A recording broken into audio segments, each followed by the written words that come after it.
এই জন্য শ্রীমদ্ ভগবত গীতায় ভগবান নিজে মুখে বলেছেন, অনন্য চিন্তায়ন্ত মাং যেজনা পজ্জুপাসাতে তেষাং নিত্যাভিযুক্তানাম চক্ষেম বহম। যে অনন্য চিত্তে আমার উপাসনা করে, আমি ভগবান সেই ভক্তের সকল বোঝা নিজ মাথায় নিয়ে আমি আমার ভক্তকে চিরতরে মুক্ত করে দিই। আমার ভগবান এটাই করে, জানো মা।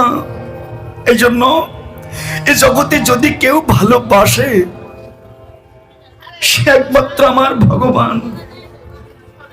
এমন অকামনা ভাবে আমার মনে হয় জগতে কেউ কাউকে ভালোবাসে না। এই জগৎ স্বার্থের জন্য ভালোবাসে, কিন্তু একমাত্র আমার ভগবান যে নিঃস্বার্থ ভাবে ভালোবাসে। সারা জীবন দুহাত ভরে আমাকে দিয়েছে, চাইলো না কিছু, শুধু একটু প্রেম, একটু ভক্তি, সেটুকুই আমরা দিতে রাজি নই। তাতে বলছেন আমরা ভক্তি দিতে রাজি নই, শুধু মূর্খে মজে কাতর হই। যে ভক্তিতে গোপী বেঁধেছিল মোরে, সেই ভক্তিকে আমি দেই যারে তারে। যে ভক্তির কারণে আমি যে বৃন্দাবনে শ্রীমতী রাধা রানীর চরণের দাস হয়ে রই, ওই ভক্তির কারণেই তো আমি যুগে যুগে ভগবান হয়েও বারবার ভক্তের কাছে ছুটে আসি।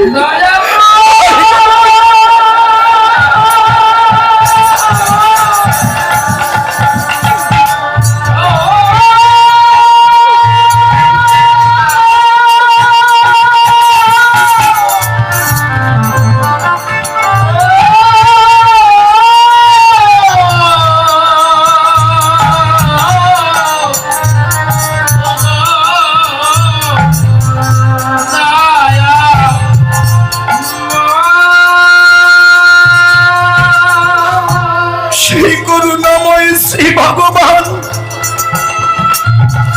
আজ সুরধনী গঙ্গার তীরে দাঁড়ায়, সুরধনী গঙ্গাকে দেখে মনে করছে এই বুঝি আমার সেই যমুনা। এক দেখে কবু না হয় রস আস্বাদন, তে কারণে প্রভু করলেন দুই দুই দেহ ধারণ। সেই দুই দিকে এবে চৈতন্য গোসাই নাম আর প্রেম রস আস্বাদিতে দোহে হইলেন এক ঠাই। সেই ব্রজে রাধা কৃষ্ণ এবার একত্রিত হয়ে নবদ্বীপে আমার গৌর হয়ে আবির্ভূত হয়েছেন। তাই তো পুরবের ভাবে মনে করে সুরধনীকে গঙ্গাকে যমুনা মনে করে তিনি উচ্চ স্বরে ডাকেন, ও যমুনা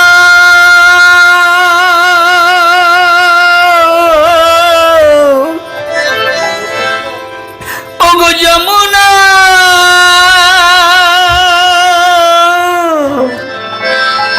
তুমি বলো, তুমি বলো, বলো এই কি তুমি সেই যমুনার প্রবাহিনী উজান চালো।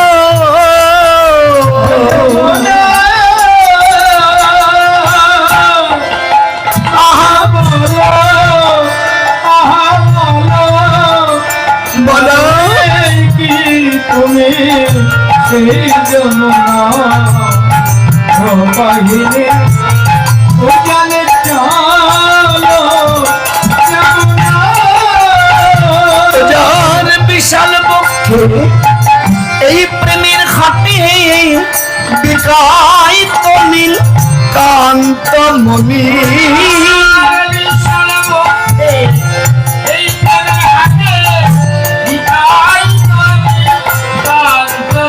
বলো তুমি কি গো সেই যমুনা প্রবাহিনী উজান চালো।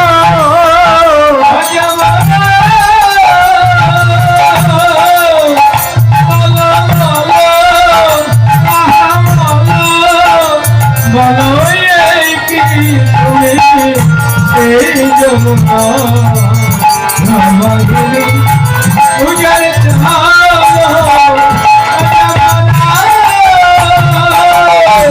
কোথা চারু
যমুনার প্রবাহিনী উজান চালা